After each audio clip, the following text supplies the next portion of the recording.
During one of the darkest times in Korean history, the Japanese colonial era, it was women who helped overcome hardship and open the door to a new modern era, laying the foundation for today's Korea.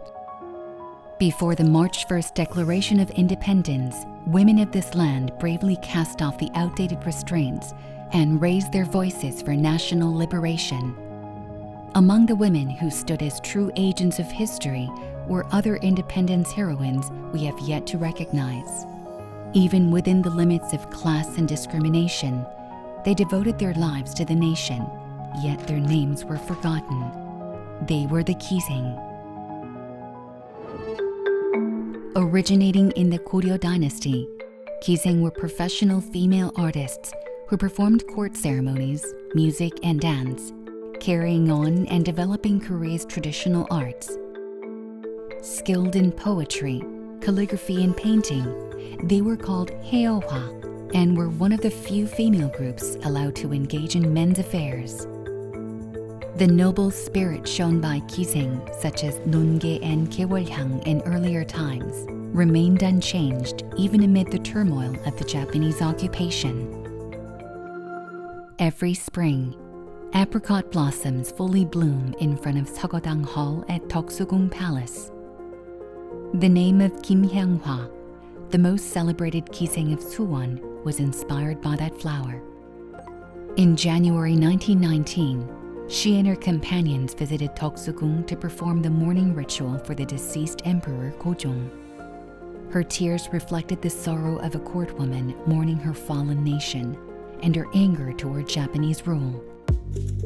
After seizing Korea's sovereignty, Japan dismantled the state Gisaeng system and turned Gisaeng into mere commodities as tools for cultural propaganda. It was then that the centuries-long legacy of Gisaeng as true artists began to be distorted into an image of disgrace. The Bongsu-dang Hall in Hwaseong Haenggung Palace, Suwon, was where King Jeongjo held a banquet for his mother, Lady Hae-eo-hwa, in 1795.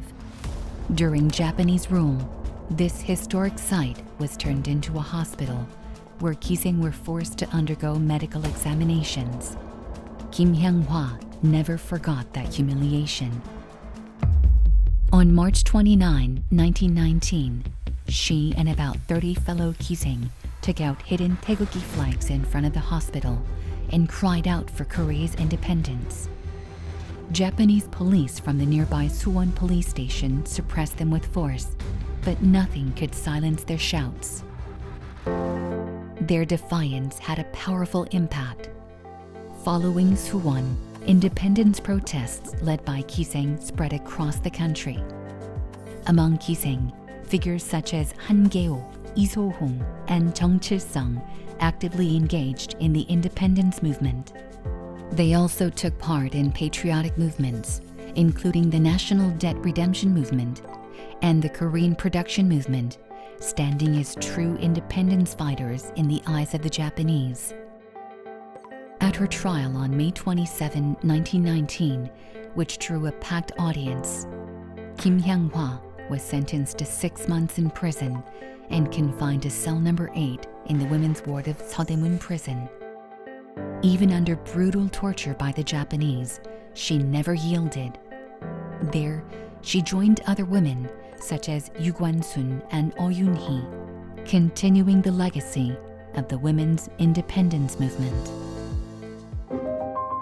In 2009, independence activist Hyang-hwa was posthumously awarded the Presidential Commendation. However, it still has not reached its rightful owner. She broke through the walls of discrimination and contempt and stood at the forefront of resistance against Japan. Yet after her parole, she had to live in hiding under a new name, Kim Woo-sun.